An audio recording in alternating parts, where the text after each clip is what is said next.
Hey, everybody. Welcome to this Friday's live session. The first Friday of every month, I am bringing on some amazing guests doing incredible work in the world and building their personal brand in ways that I really admire. Love to hear where you are listening or watching from today. So definitely get in the chat, say what's up, let us know where you're in from around the world. Love seeing that. I am your host, Rachel B. Lee, and today my guest is Marisa Hamamoto, who is a LinkedIn top voice around disability advocacy. And we've spent some time together just hearing about her business and what she's doing. And she's really an incredible person that is the perfect guest for October, which is National Disability Awareness Month. She has so much to teach and help us in being more aware and to be better allies and partners in the community. So with that, Marisa, thank you so much for being here. I would love for you to just introduce yourself, talk about your amazing story and how you created the company that you have today, and we'll go from there. Well, thank you so much, Rachel, for having me. You are so I just love the way that you market yourself. And yes, you are a marketing expert, but every time your posts pop up, it's like, wow, this is it's like I feel like I got to know you before we even had a conversation. So, thank you so much for setting the example and also kind of taking a little bit of the discomfort away from social media especially for many of us who are kind of thrown into, oh, we got to create a personal brand and what do I do? So just wanted to say before I dive into my story. So yes, as Rachel mentioned, my name is Marisa, and I am best known for being the founder of Infinite Flow, which is a nonprofit and award-winning dance company that employs disabled and non-disabled dancers with a mission to create a more inclusive world, one dance at a time. In a nutshell, how the heck did I get into this world of disability inclusion? I've been a dancer my whole life, but I also had a stroke when I was a senior in college. That stroke paralyzed me from the neck down temporarily. So today I do not consider myself to have a physical disability.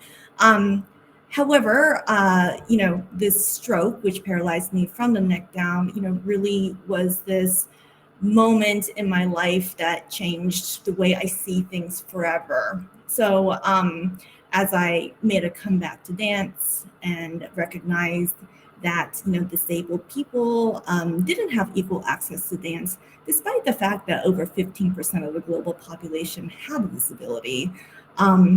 I just felt called to do something about this. I am a lifelong dancer. I love to dance. Dance is something that I believe everyone should do, and it's good for you. And I really believe that dance can transform lives, transform each person. And so to see that dance was not equally accessible to one of the biggest minority groups in the world didn't really make sense. So that eventually led me to Infinite Flow.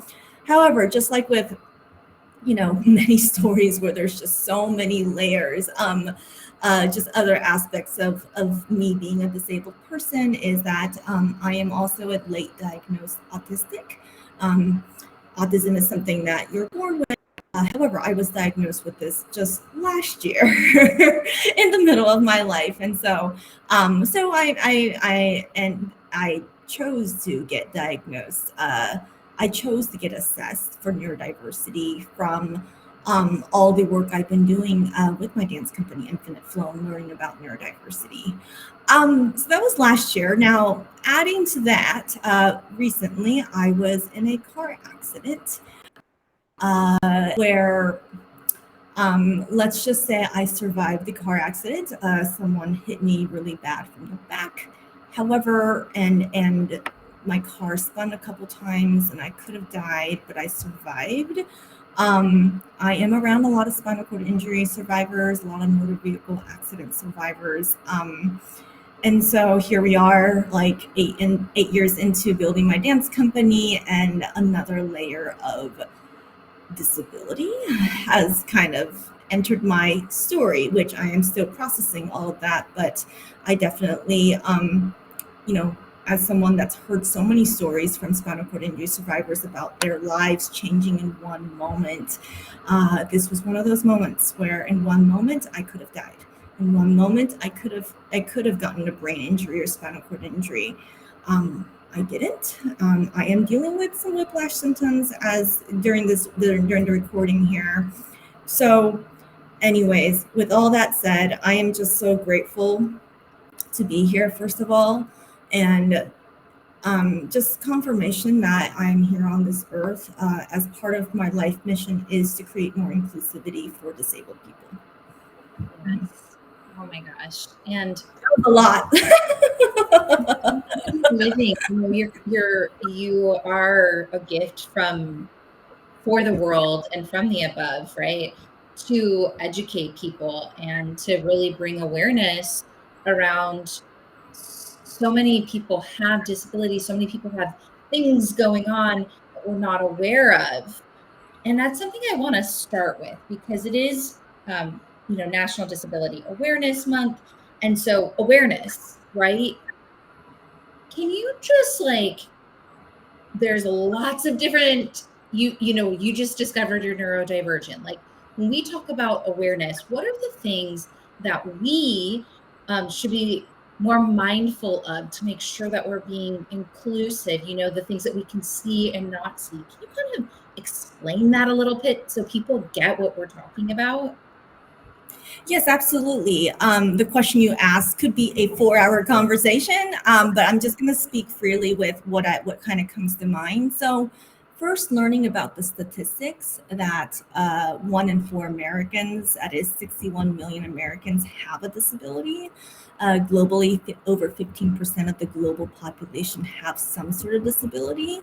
70 to 80% of disabled people have non-obvious, non-apparent, invisible disabilities. And that's something that I think we all kind of, including myself, I didn't know that either until like maybe a couple years ago, in which, when we think about disability, we think about the wheelchair user, the amputee, the deaf person with a hearing aid, the blind person with the cane. Like we think about visible disabilities as disabilities, but actually 70 to 80% of disabled people have invisible, non-obvious, non-apparent disabilities. So that's one thing to note. One thing that, disabled or not, we all have access needs. Yes, some people have very obvious access needs, such as a wheelchair user needing an elevator to get to the second floor. Like there are some obvious accommodations that need to be provided, but we all have access needs. And what I mean by that is, let's say you're more of a morning person. You focus better in the morning than perhaps your work, your primary work that takes the most energy, that takes the most brain space. Maybe that can be done in the morning. Maybe you can ask for morning shift hours, or if you're like a night owl that you just think you just do your best work at 2 a.m. in the morning, is that something that can be accommodated at your workplace? We all have access needs. The need of having a glass of water, next to on your desk so that you don't dehydrate yourself. That's also can be considered an access need, so that, during a meeting, if you want to take a sip of water, before you go on with your presentation, you're able to do that. So I like to think about, disability inclusion as providing it's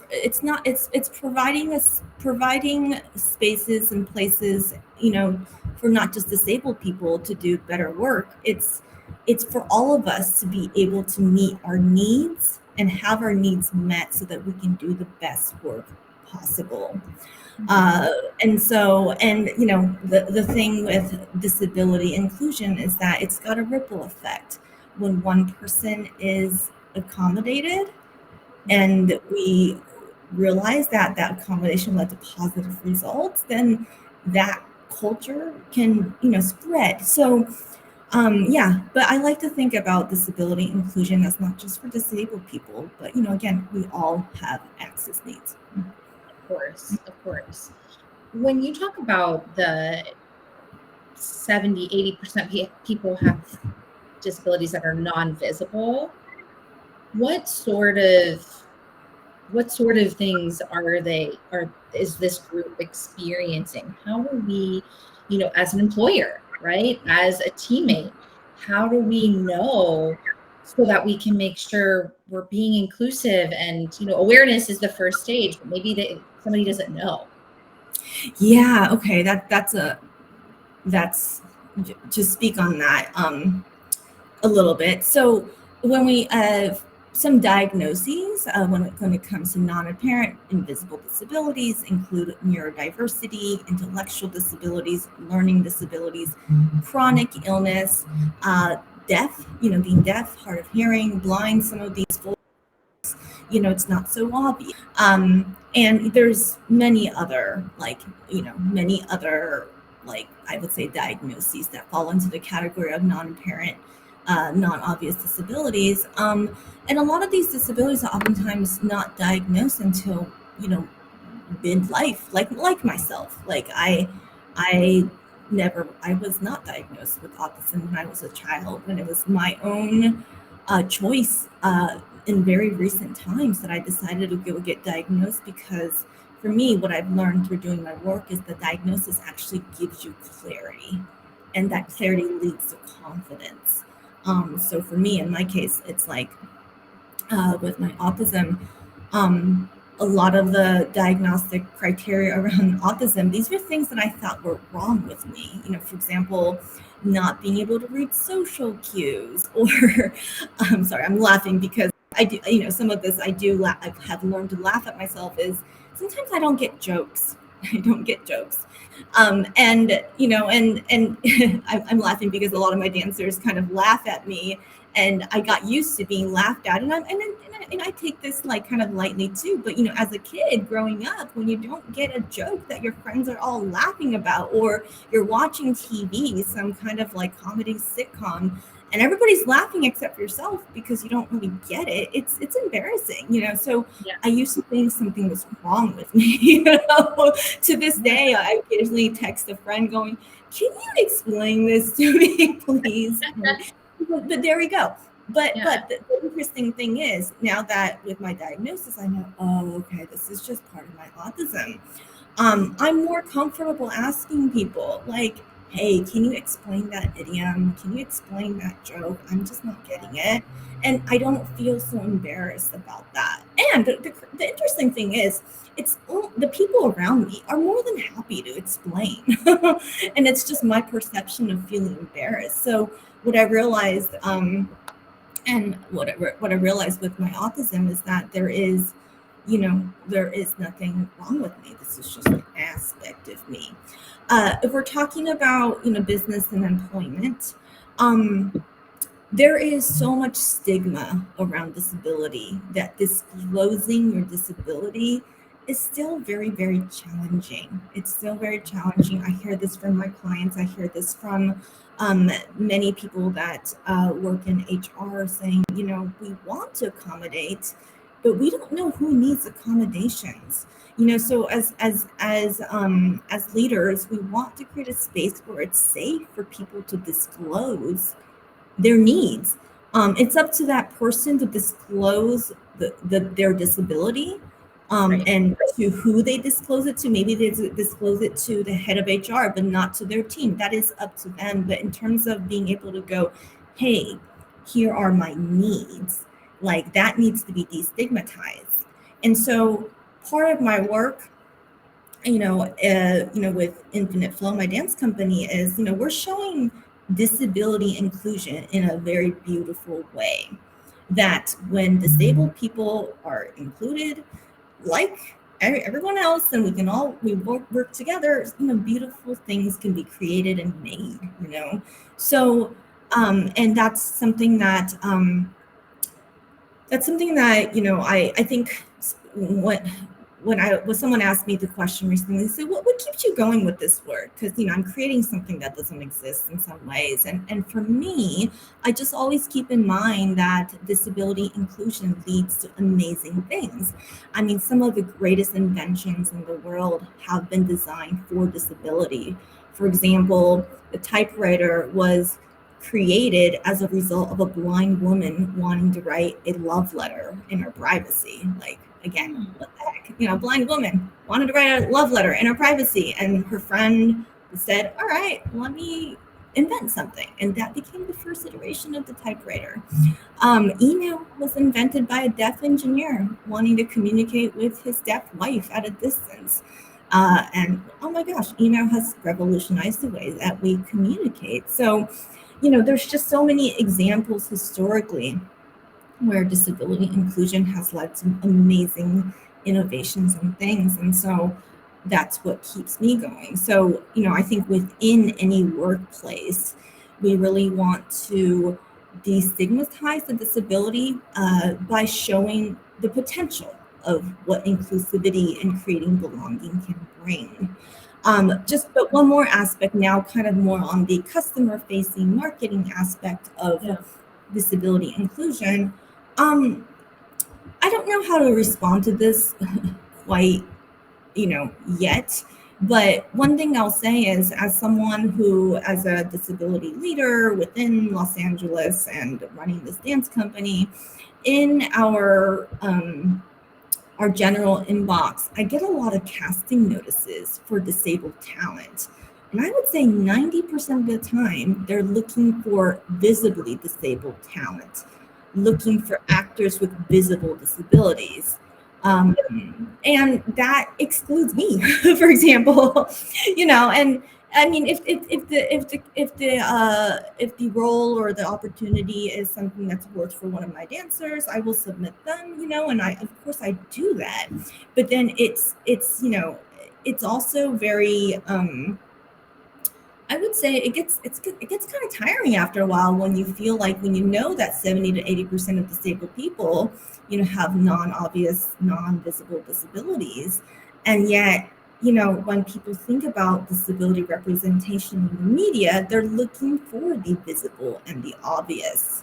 Yeah. So we need to change that, too. And I feel like, social media tends to favor, algorithmically favor kind of what we call the favor like visible disabilities versus invisible disabilities within the disability advocacy space, too. So yeah, it's just something to kind of note, that just because you can't see it doesn't mean it doesn't exist. As a dance company director, and also going through my personal evolution of having been diagnosed officially with autism, and having an invisible disability myself, I'm always thinking to myself, so how can we make the invisible visible? And one way to do this is through telling stories and storytelling. So that's something that's just kind of in the back of my mind, going, all right, we're gonna figure this out on how to amplify, all voices versus just one type of voice. Yeah, I mean, Marisa, so much helpful information, just me listening and understanding. And as you were talking about that example with Hollywood, in social media, what kept coming to me was, personal branding and sharing your voice. And then you said storytelling, and it's 100%, because if we can't see it, then we must tell it in a way that is, comfortable. And whether that's certain designations on social media, however that comes to life, the companies and the individual, right? In some ways, it's kind of it's sucky to put people in a certain position where they must be more forward in what they're experiencing. But in some ways, that is the differentiation, which we talked about with personal branding. That starts to become your voice, not entirely your voice. And there's something beautiful about that, right? It's kind of a push to say, hey, you get to brand yourself and make this part of your story, because otherwise, how are we going to learn? How are we, the masses, going to learn? And you've really taken ownership and responsibility in many ways on behalf of so many others to just say, I'm going to put this out there. I'm going to create something new and lead the way on behalf of many others. And I hope that your influence, I know you are, you're kind of giving permission for others to do the same thing. Yeah, I think what I'm noticing more and more as I do my work is starting conversations is really, really important. I don't have the answers to everything. I'm a work in progress as much as anyone else. But what I noticed, whether it's online, on LinkedIn, or offline, in some boardroom or meeting or conference or speaking engagement, Q&A, etc., is that we need to start having conversations and being okay with having some of these harder conversations. So, for example, I made a post about inclusive language around disability on LinkedIn, which went viral. I think it got shared, I don't know, 300 times, 400 times, something like that. But I went through like I think 8 or 9 different words that you shouldn't use around disability, such as the word handicap, such as the R word, etc.